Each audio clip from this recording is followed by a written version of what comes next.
delighted to welcome our guest today, Gavin Wax. Gavin is awesome. He actually heads up the New York Young Republican Club here in New York City. It is one of the most influential clubs. It's amazing. Gavin, thanks for being here.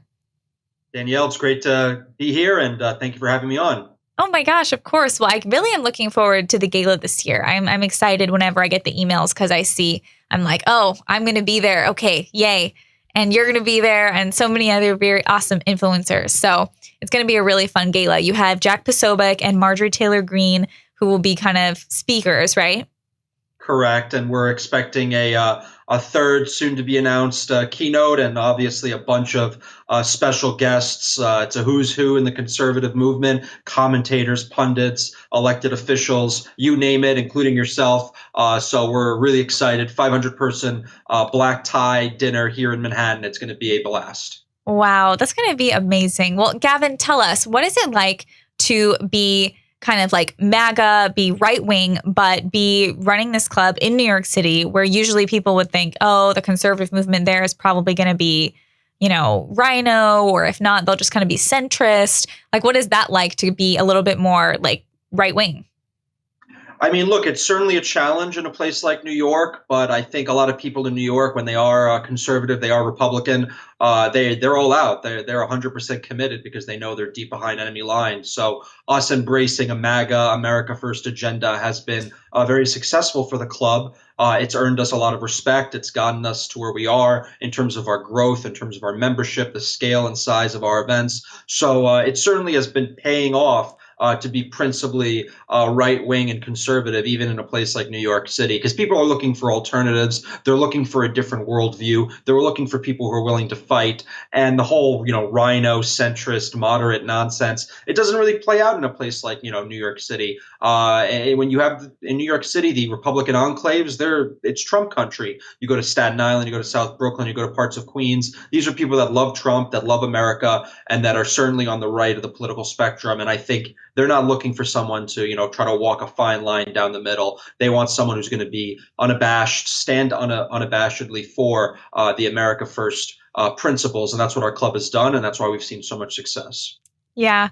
And I think when people have these kind of more centrist clubs, they become lackluster because people aren't really into them. A lot of people who may believe that way don't really want to go to anything political because they don't really care.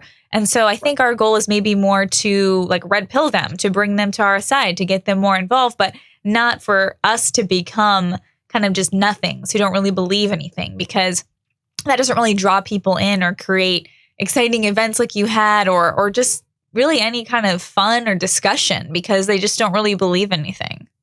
Yeah, it's just not good practice, like you said. I mean, we make a splash, we create controversy, we get headlines, and you build it, people will come. And if there was any success to be had in building a centrist or moderate type of organization, people would have done it and they would have seen success, but they haven't, and there has been no success on that front because the people aren't looking for that. The people that fall on that line politically are just kind of like you said, they're not as interested in getting involved, they're not out there, and they're kind of trying to lay low. And us providing an alternative, us providing an outlet for the millions of people in the greater New York City metropolitan area who hold these beliefs, this MAGA, America First viewpoint, we have provided a home for them. And there's certainly many of them. And even if we may not be a majority as a percentage, the numbers in a place like New York are so high that we're still talking about a lot of people. And I think people forget that just because the scale of the city and the state and the metro area is so big. Even if we are only 30 something percent, it's still a lot of people when you do all the math out. So it's been a great ride. It's been very enjoyable, and we're going to culminate it at the end of the year with this big, beautiful event, as we mentioned earlier. Wow. And it's also so exciting because we did really well in New York in the midterms. And so, like, you being involved in political things here, what was kind of something that you noticed along the way? Because I know that there were many people on our side who weren't totally sure how New York would go, because I think we obviously wanted to win for governor, but we came very close. And that was still a big victory for a place like New York. And we won other seats here. We picked up seats in the House here, which is super influential for the entire nation. So what did you kind of notice in New York?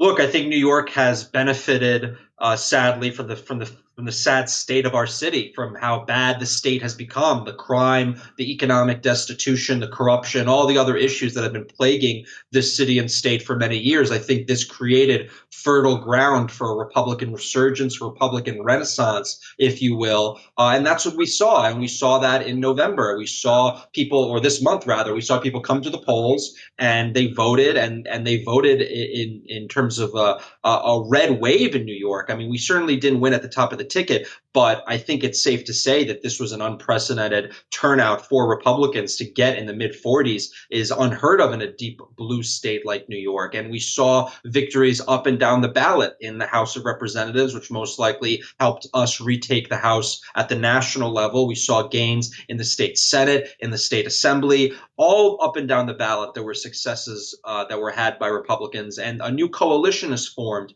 in the city and state. It's a working class coalition. It's multi-ethnic, and it's pushing back against the excesses of the radical left in New York City and Albany, which have turned the city and state into a crime zone, a giant crime zone, and have driven millions of people to leave the Empire State for greener pastures. And people are saying enough is enough, and they're pushing back. And that's why we saw all these gains, all these successes, and we saw almost a victory at the gubernatorial level, as you mentioned, with Lee Zeldin coming close at 46% or so.